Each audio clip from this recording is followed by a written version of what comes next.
नमस्ते, जय हिंद दोस्तों। विस्तार से देख रहे हैं आप और मैं हूं ऋषिराज। विस्तार से के इस एपिसोड में हम आपको बेहद अहम सबूतों के साथ ये दिखाने जा रहे हैं कि एक और बड़ा युद्ध होने वाला है। ये जो युद्ध का मोर्चा है वो कभी भी खुल सकता है, क्योंकि जिस तरह से अमेरिका लगातार एक्शन मोड में दिखाई दे रहा है, वैसे लगता है कि ईरान पर कभी भी बमबारी शुरू हो सकती है। अमेरिकी राष्ट्रपति ट्रंप ने पहले ही कहा है कि लोगों को मारोगे तो बहुत बुरा मारेंगे, और तमाम मैसिव फ्लीट्स और तमाम चीजें वहां मूव भी कर रही हैं।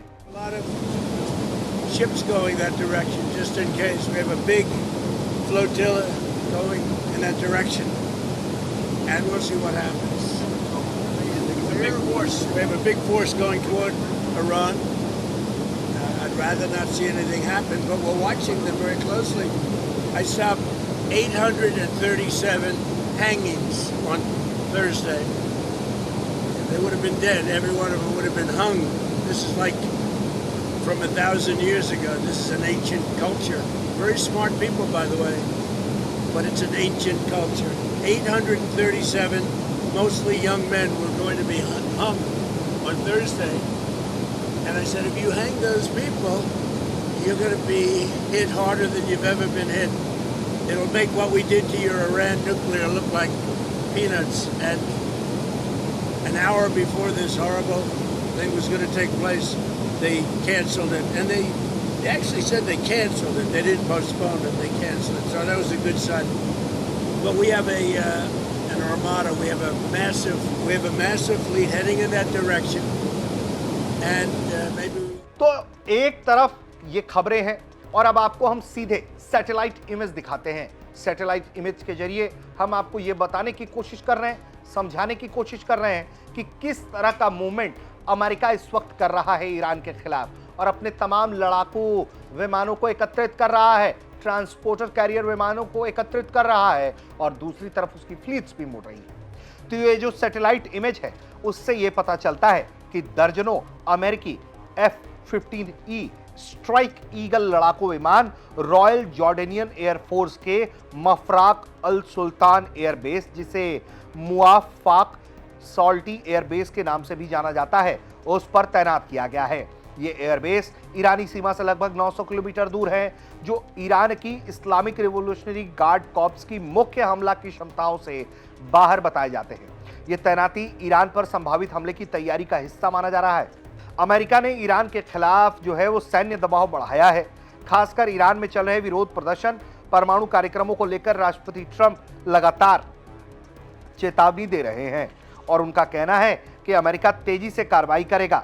वो जो गतिविधियां हैं वो अब आपको हम बताते हैं, ताकि आप समझिए कि कितनी तेजी से अमेरिका तमाम घटनाक्रम को अंजाम दे रहा है, और किसी भी वक्त एक खबर आ सकती है कि अमेरिका ने ईरान पर बमबारी कर दी, और उनके किस तरह के सैन्य ठिकानों और तमाम जगहों पर किस तरह से निशाना लगाएगा उस पर भी बात करेंगे। लेकिन एयरफोर्स की जो तैनाती है उस पर बात करते हैं। जनवरी 2026 में अमेरिका ने ब्रिटेन के RAF लॉकन हीथ से 12 F-15E स्ट्राइक ईगल लड़ाकू विमानों को जॉर्डन के मुआफाक सॉल्टी एयरबेस पर तैनात किया। ये विमान लंबी दूरी के हमले और हवाई रक्षा में भी सक्षम, ईरान के प्रमुख लक्ष्यों से लगभग 500 मील दूर है। साथ ही C-17 ग्लोबमास्टर कार्गो विमान हथियार और सप्लाई लेकर पहुंचे हैं। यह तैनाती बीते साल ईरान इजराइल युद्ध के दौरान इस्तेमाल की गई रणनीति से मिलती जुलती है, इसलिए यह खतरा बढ़ जाता है। जहां 15E ने ईरानी ड्रोन्स को रोका था। सैन्य बिल्टअप की बात करें तो अमेरिका मिडिल ईस्ट में अपनी ताकत को बढ़ाते हुए 3 F-15E स्क्वाड्रन जो है उसके क्षेत्र में है। साथ ही F-16 और A-10 हमलावर विमान जो है जल्द पहुंचने की खबर है।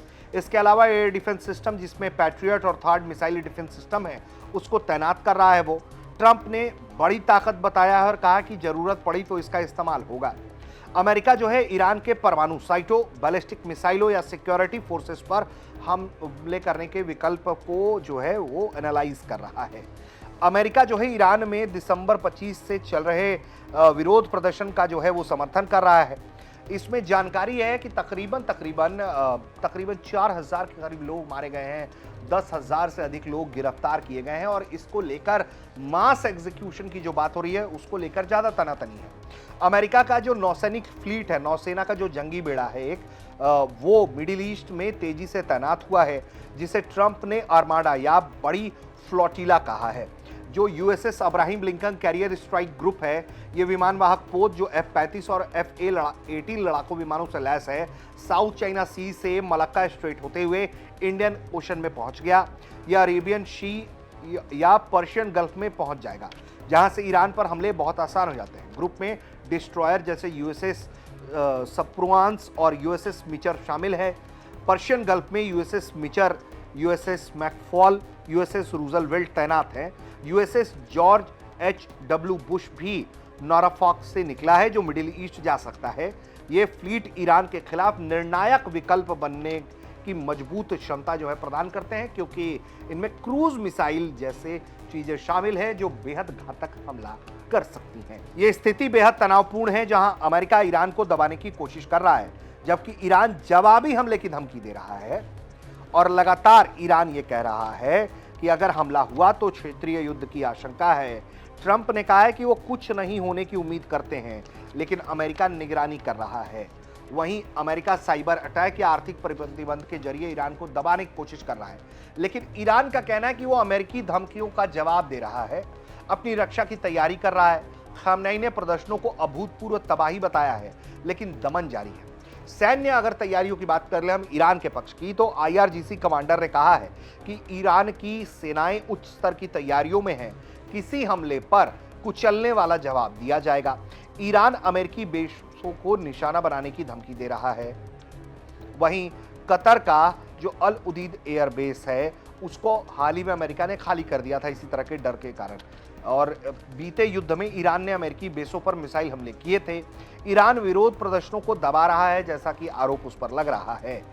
ईरान अमेरिकी हमलों का जवाब देने के लिए मिसाइल और ड्रोन का इस्तेमाल करेगा, ऐसा माना जा रहा है। IRGC ने अमेरिकी बेसों की लिस्ट जारी की है और कहा है कि फतह 110 मिसाइलों से हमला कर सकता है। ईरान प्रदर्शनों को इजराइल और अमेरिका की साजिश बता रहा है। तो एक तरह से ये स्थिति बन रही है दोनों के बीच में, जहां तनाव अपने चरम पर दिखाई पड़ रहा है और काफ़ी ज़्यादा जो है कयास लग रहे हैं कि हमले कहीं हो सकते हैं। तो एक तो बड़ा स्ट्राइक करियर ग्रुप जो है वो घूम रहा है, और जॉर्डन स्थित ये जो बेस है वहाँ ये एक्टिविटी बढ़ गई है, और बताया ये जा रहा है कि चूंकि दूरी इतनी ज़्यादा है कि ईरान के पहुंच से पार है वो लोकेशंस बड़े स्ट्राइक्स के, और अमेरिका आसानी से वहां से स्ट्राइक कर सकता है, और एक तरफ से यानी कि वो पानी और दूसरी तरफ से बेस का इस्तेमाल करके अटैक कर सकता है। तो होने को कुछ भी हो सकता है, कभी भी हो सकता है, क्योंकि अमेरिका का कोई भरोसा नहीं है, ट्रंप का कोई भरोसा नहीं है। ग्रीनलैंड पर इतनी चर्चा कर दी उन्होंने, सबको लगा कि अब ग्रीनलैंड की बारी है, और इधर ये मूवमेंट होने लगा अचानक से तेजी से। बीच में जो रुका था, थोड़ा पॉज हुआ था, क्योंकि तमाम जो मिडिल ईस्ट के देश है वो विरोध कर रहे थे, इजराइल बैकआउट कर रहा था, रोक रहा था हमले से। तो एक तरीके से उस वक्त तो ये टाल दिया गया, और अब अमेरिका ऐसा प्लान कर रहा है कि वो अपनी ही क्षमता का पूरा इस्तेमाल करेगा, किसी और के भरोसे पर या इजराइल को बिना इन्वॉल्व किए हुए वो ये हमले करेगा। तो स्थिति तनावपूर्ण है। अपडेट लगातार विस्तार से हमने आपको सैटेलाइट इमेजरी के जरिए भी देने की कोशिश की। उम्मीद करते हैं कि विस्तार से कई एपिसोड आपको पसंद आया होगा। आप देख रहे थे भारत तक।